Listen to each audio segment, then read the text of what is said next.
Cancel my leave. Say goodbye to your promotion. Error in title, should read as cancel my leave. Say goodbye to your promotion.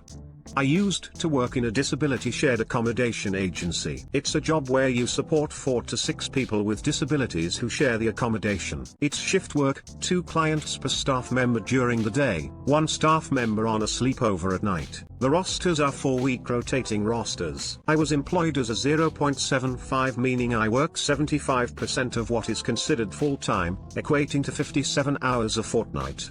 Working shifts sucked, but the pay was good. I was working in a house I'll call Sunup. Sunup had 4 residents and 7 workers. Each house had a house supervisor. They reported to the cluster manager, who managed 6 houses. Cluster managers reports to the CEO. By company policy, leave requests are first in best dressed, meaning you need to put your leave in early to ensure you get it. I was transferred to Sunup from a 6-client house due to my qualifications and situations I cannot legally disclose. I worked for the first year, got to know staff, clients, house supervisor, etc. There was an obvious clique between 4 staff members. Each school holidays, 3 would apply for leave, and 1 would call in sick with a medical certificate covering the same amount of time. They would always rotate who is sick to hide what they were up to. They were friends outside of work who would party together. After a year, the house supervisor fell sick.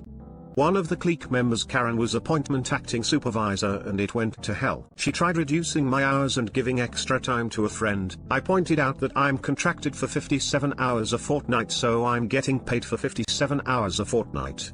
Her friends got extra shifts, were given the best shifts, and were all around favored by Karen. In January, I put in leave for March school holidays. Karen rejected on the grounds that others had already submitted leave. Her clique all applied for this time.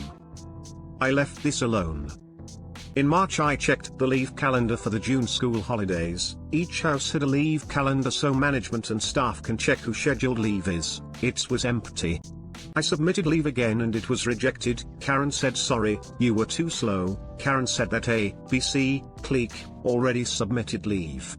The next day the leave calendar showed this. In May I checked Christmas leave calendar, put in my leave, and sure enough, got the same result. This annoyed me as I have a family that I wanted to take on holiday. I spoke to the cluster manager, also a part of the clique, who said there's nothing I can do. Note, I had no leave taken in 2 years. January the following year, the clique was on holiday. We had a gastro outbreak across our facilities, so we were short staff. All available staff, including CEO, were covering shifts. I was rostered on with the CEO 1 shift. During the shift he said to me, OP, you have a bit of leave accumulated. You should probably take some. Me, I put in 3 requests last year, all were rejected as others apparently already applied for those dates. CEO, let's lock in your leave now. Me, okay, how about 4 weeks over Christmas? I filled out the form, CEO signed it off. He filled out the leave calendar and put my application in Karen's pigeonhole. I was on sleepover that night, so I took my application, photocopied it for myself, and replaced under the mountain of paperwork in her pigeonhole, knowing she wouldn't see it for a few months. In March I checked the leave calendar. I noticed my Christmas leave disappeared, replaced with Karen, A, B, C. I didn't say anything as I had a leave form with CEO's signature. Fast forward October, original house supervisor passed away. Acting supervisor was appointed permanent supervisor by the cluster manager with a mandatory 3-month probation. December comes around, first week of my leave, I get a call from Karen. Where are you? Me, on leave. Karen, I didn't approve any leave, get your ass to work now. I come in, Karen chews me out stating she didn't get an application form. Karen went on to say even if you submitted it I would reject it, as you should know by now that we always take 2 weeks in December/January. She wrote me up for insubordination. I worked that shift. When Karen left I emailed the CEO filling him in on what happened. He called a meeting, me and Karen. CEO, what happened? Karen, cutting me off, took it upon himself to approve leave. I wrote him up for skipping work. Me, actually I submitted leave in January, while you were away. Karen, no you didn't. CEO, yes he did. I approved it and added it to the leave calendar. Karen, oh, we already had 4 staff booked on leave. CEO, show me the leave forms. Karen I destroyed them. Me handing Karen my copy of my form signed by the CEO. CEO, OP is on leave. I'm going to sun up and I'm investigating this situation.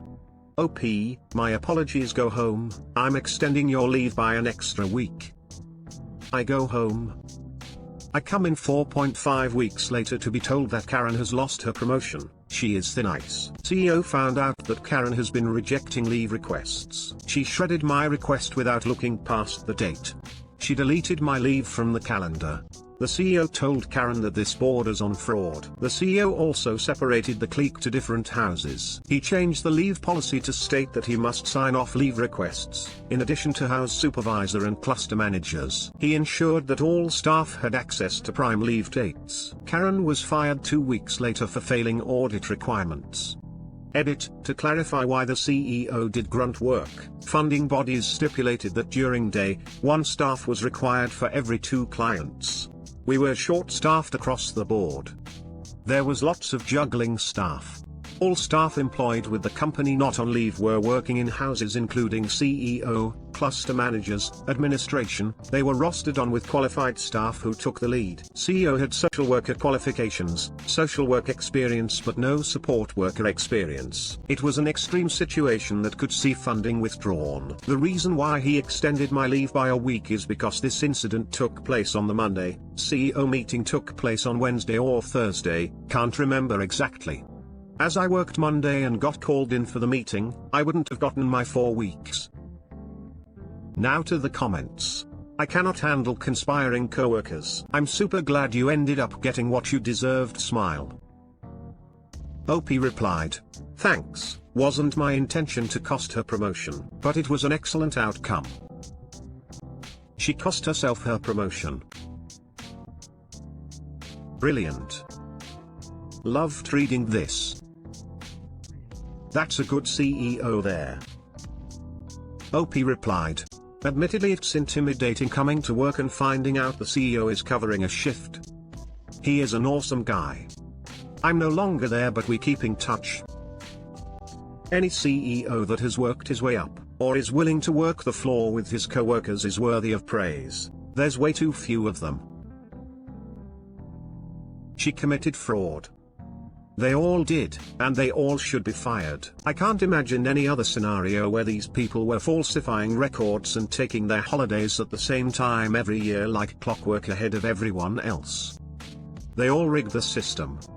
Whether they falsified the documents or benefited from them year after year, they were all knowingly part of this fraudulent scheme and must suffer some consequences as a result. If not firing, then demotion to the most junior station. That would be suitably humiliating to them, and just might cause them to quit.